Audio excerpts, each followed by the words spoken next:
It wasn't just the sound of engines roaring across the runway that morning. It was her voice, sharp and shaking, cutting through the air like a blade. "Don't get on that plane." She ran across the tarmac, heels clicking against concrete, chest burning with panic. Her red jumpsuit whipped in the wind as she chased a man she hadn't seen in over 10 years, a man who once meant everything. He kept walking toward the jet, phone pressed to his ear, sunglasses hiding whatever storm might have been behind his eyes. She stopped just a few feet from the stairs. "Please," she said again, breathless now. "You can't leave. Not before I tell you the truth." For a second, the wind died down. Time slowed. And in that brief silence he paused, but only for a moment. Then, without a word, he climbed the steps and disappeared into the jet. The door hissed shut behind him, sealing whatever was left unsaid between them. 48 hours passed, heavy as stone. She didn't sleep. Her hands trembled as she replayed the last words they'd exchanged years ago, the fight that shattered them, the secrets she'd buried because she thought it was the right thing to do. She had hoped that seeing her again might stop him, but maybe she was a fool to believe he still cared. Then, just past dawn, someone knocked on her door. She froze. No one ever came by unannounced. She stepped toward the window, pulled back the curtain just an inch, and her breath caught in her throat. There he was.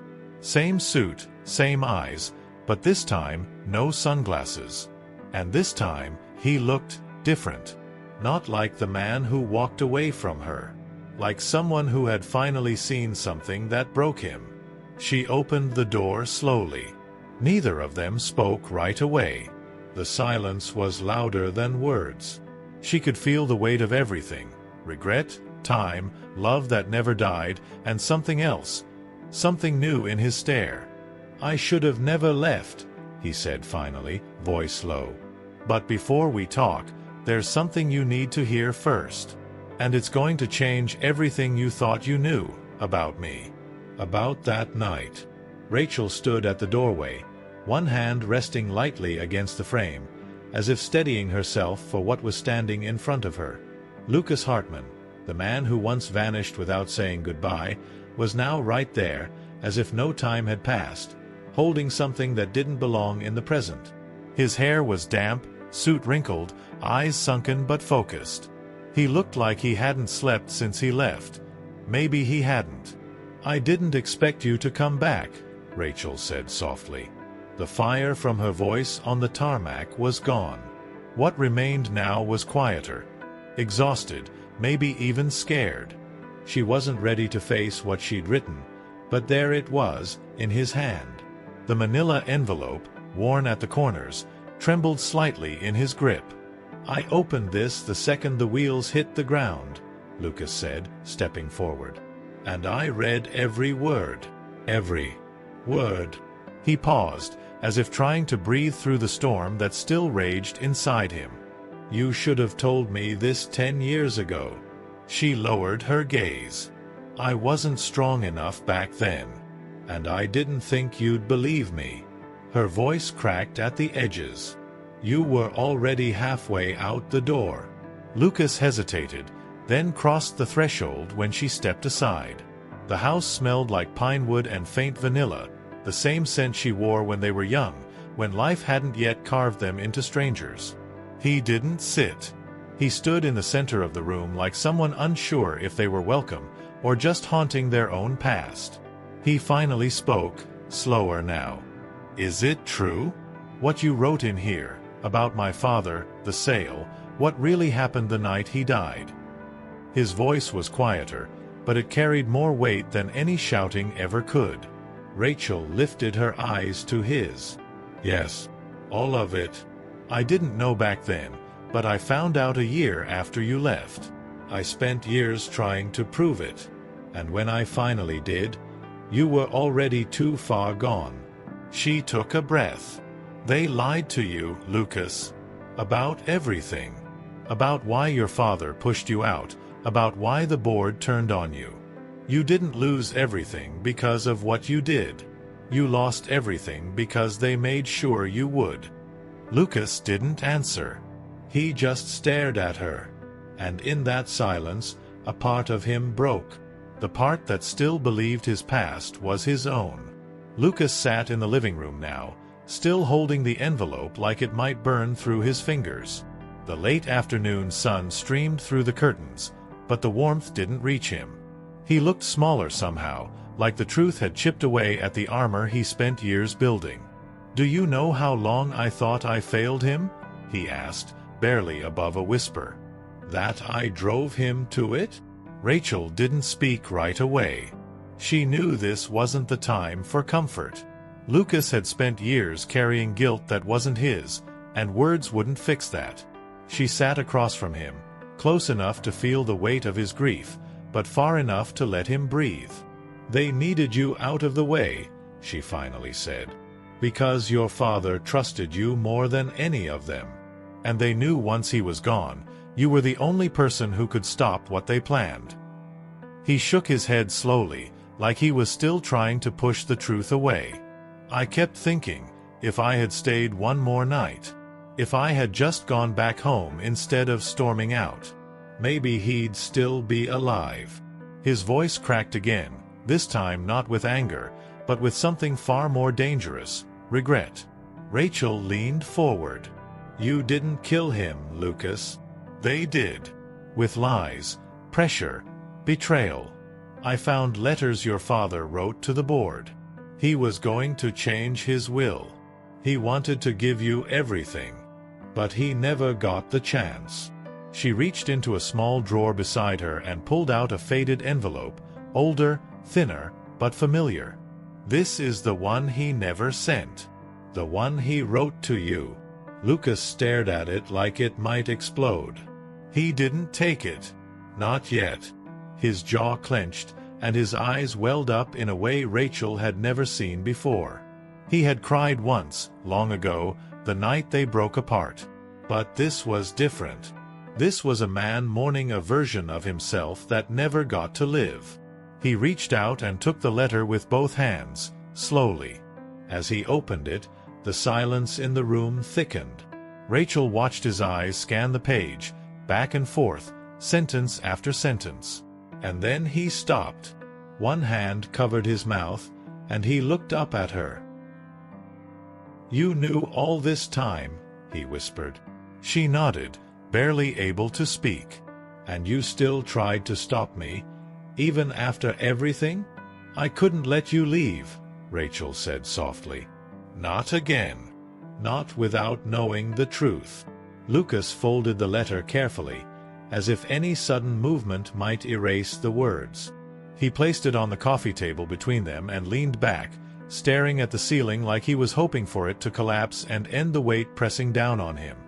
"He never blamed me," he said slowly. "Not once. All this time, I carried it like a chain around my neck, and he wanted me to take over everything." Rachel watched him closely, her own heart breaking in silence. She had imagined this moment 100 times, how he'd react, what he'd say, but nothing prepared her for the hollow look in his eyes now. "He believed in you," she said gently, "more than anyone ever did. He just didn't have time to protect you." Lucas rubbed a hand down his face, the fatigue of years catching up to him in a single breath. "And you knew all of this. For how long, Rachel? How long did you sit with this secret, knowing it would rip me apart?" He wasn't yelling. He didn't have to. The disappointment in his voice was louder than any scream. She looked down. 8 years. I found the letters 2 years after you left. But I didn't know what to do with them. You were gone. And she hesitated, I didn't think you'd want to hear from me. Not after the way things ended. Lucas's eyes narrowed. You let me believe I was the reason he died. You watched me disappear from everything, from my company, my life, from you. His voice cracked again, and this time it carried something else, betrayal. Why? Rachel stood, unable to sit still anymore. Because I loved you, Lucas. I still do. And I thought telling you the truth would only drag you back into something you barely survived the first time." She turned to face him, her voice breaking.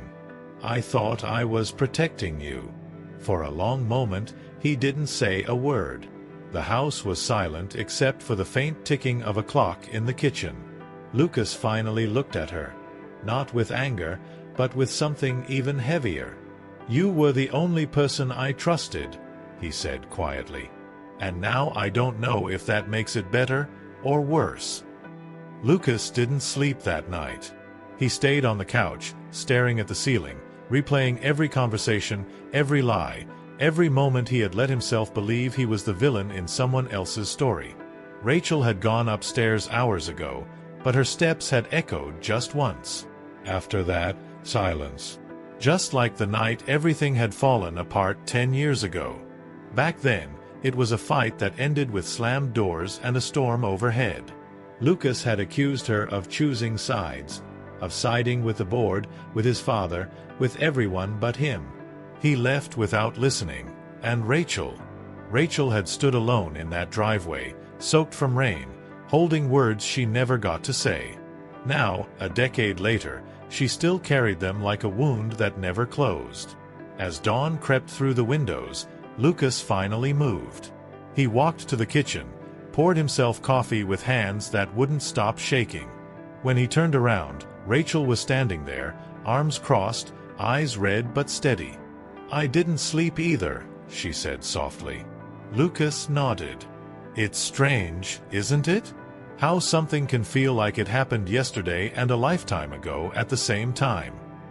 He took a sip. "That night, when I left, did you think I'd ever come back?" Rachel hesitated, then shook her head. "No. I thought I'd ruined it. Not just us, but you. You were angry, hurt, betrayed, and I didn't stop you. I should have chased after you, made you listen. But I didn't." Her voice trembled now. "I was scared that if I said the wrong thing, I'd lose you forever." "You already had," Lucas said, quieter than before. "And so had I." He looked down, his fingers tightening around the mug. "We didn't just lose each other that night. We lost who we were." Rachel took a step closer. "But maybe we don't have to stay lost." Her words hung in the air like a fragile thread. "We can't fix the past, but we can decide what we do now. And I don't want to go another day wondering what could have been if I just told you the truth when it mattered." Lucas looked at her, really looked this time, not as the woman who kept a secret, but as the only person who ever saw him clearly.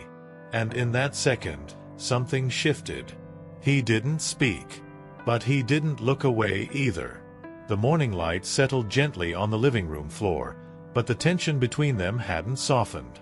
Lucas sat in silence, his fingers resting over the now folded letter from his father. Rachel stood a few feet away, watching him like she was afraid one wrong word would send him walking out that door again. "I keep thinking about all the things I could have done differently," Lucas said finally. His voice was low, but steady. "If I had called, if I had stayed, maybe none of this would have happened." Rachel stepped closer, her arms crossed tightly over her chest. "You're not the only one who made mistakes, Lucas. I should have fought harder. For you. For the truth." She exhaled sharply. "But I was angry too. Angry that you didn't trust me. That you ran without listening." He looked up at her then, eyes tired but no longer cold. "You don't understand what it was like for me. Everything I believed in, my family, the company, even us, it all felt like it was crashing down. And I didn't know how to stop it. So I did the only thing I knew. I ran." "I know," she said quietly. "But you didn't just run from them, Lucas. You ran from me. And I've spent 10 years wondering if I wasn't enough to make you stay." That hit deeper than anything she'd said before. Lucas's jaw clenched, but he didn't look away. "You were enough," he said. "You always were. I just wasn't strong enough to face what staying meant. The room grew quiet again, but this time the silence wasn't empty. It was full of things unspoken. Full of regret. Full of longing. Full of the weight of two people who had loved each other in the wrong time, the wrong way, and maybe, just maybe, were still standing in front of a chance they never thought they'd get back. Lucas stood by the window now, staring out at the empty street. His hand rested on the frame like he needed something solid to hold on to. "There's still something you're not telling me," he said, his voice calm but sharp. "I can feel it. The envelope, the letter, you could have sent it. You didn't. Why?" Rachel froze in the middle of the room, her chest rising and falling with shallow breaths. She had known this moment would come. The truth was never going to stay buried, not with Lucas looking at her like that. Like he could see every word she hadn't said written across her face. "Because it wasn't just about your father," she said finally, her voice trembling. "It was about me. About what I found after you left." He turned to face her, eyes narrowing slightly. "What are you talking about?" Rachel swallowed hard. 2 months after you were gone. I found out I was pregnant." Lucas didn't move. The words hung in the air like a slow, collapsing ceiling. His face didn't change right away. Not until his hand dropped from the window, and his breath caught in his throat. "You had a child?" he asked, barely above a whisper. She nodded, tears welling but not falling. "Her name is Lily. She's 9 now. She looks like you when you're angry. And she asks 1,000 questions a day. I didn't tell you because I didn't want to make you come back out of obligation. And once I learned the truth about your father, I didn't know how to untangle all of it." Lucas took a step back, like the weight of those words had pushed him. "You let me believe I walked away from everything, Rachel. But I didn't. I left, and you kept my daughter from me." The pain in his voice cut deeper than any accusation ever could.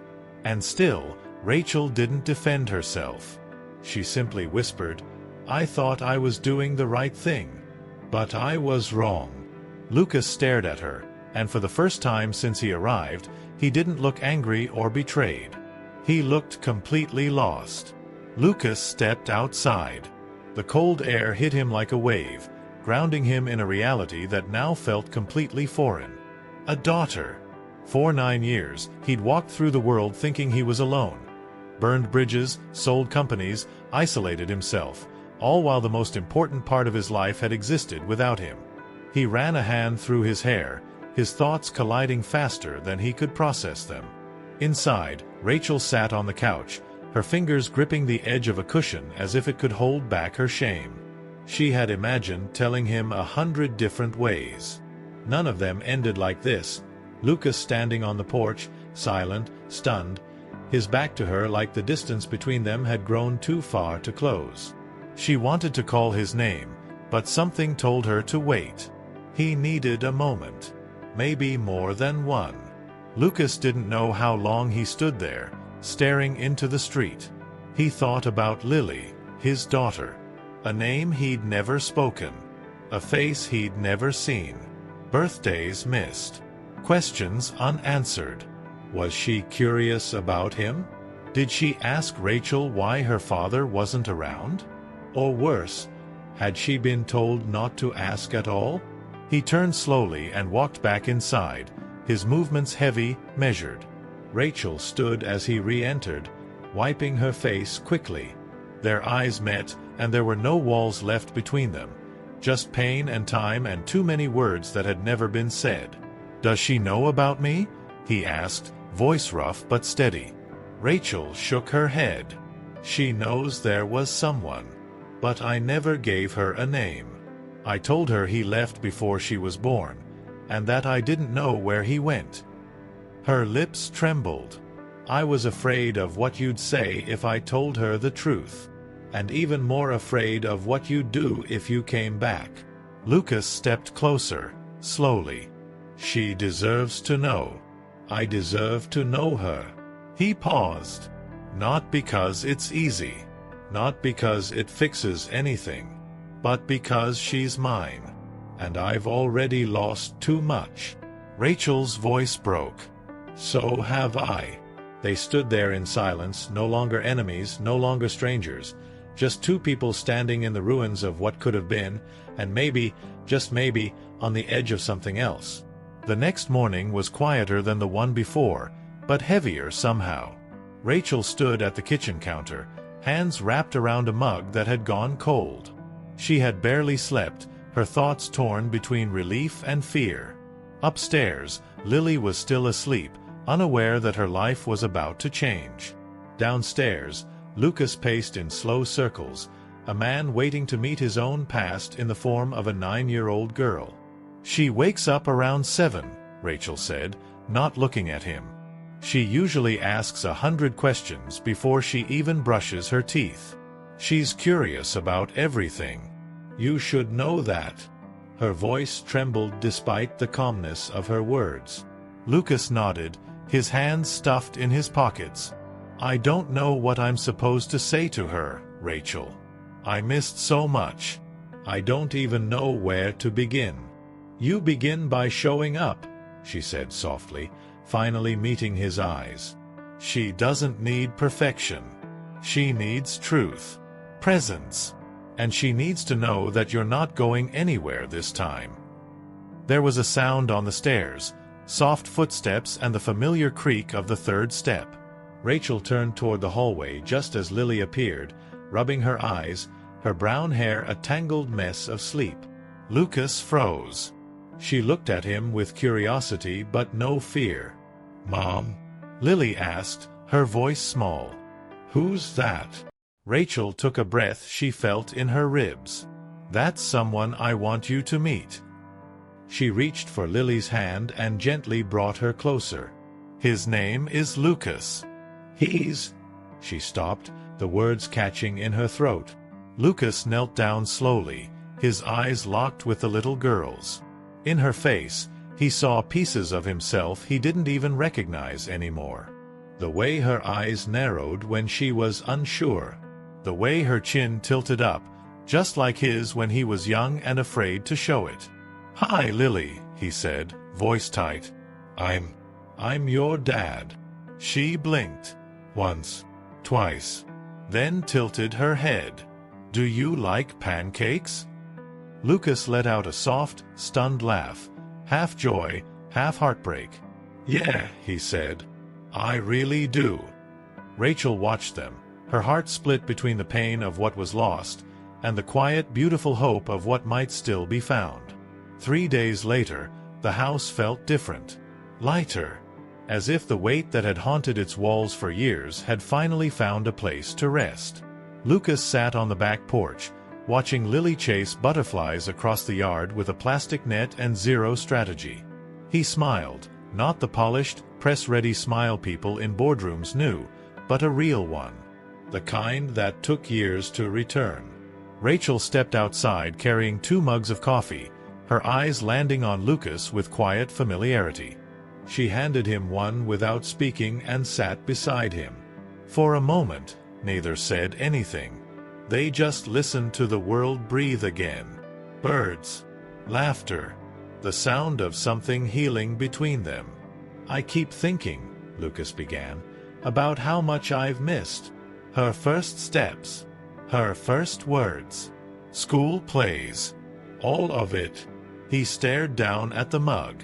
And yet, she looks at me like I've been here all along. She's like that, Rachel said softly. She forgives fast, but she doesn't forget. You'll have to show up every day, Lucas. She'll watch everything you do. She's still deciding if it's safe to believe in you. Lucas nodded slowly. I will. I'm not leaving again. He paused, then looked at Rachel. I know there's no easy way to fix what I broke between us. I can't ask for the life we should have had. But maybe we can build something new. Whatever you're willing to give me. Rachel looked at him for a long moment. There had been so many versions of him. The boy she loved, the man who left, the ghost who haunted her nights.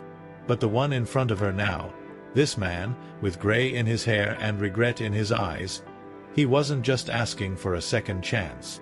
He was offering one. "We don't need to go back," she said. "But maybe we can start from here." In the yard, Lily spotted them watching and came running toward the porch, breathless and laughing. She climbed into Lucas's lap like it was the most natural thing in the world, and he wrapped his arms around her as if he'd been doing it forever. Rachel smiled. Not because everything was perfect, but because, for the first time in a long time, everything finally felt possible.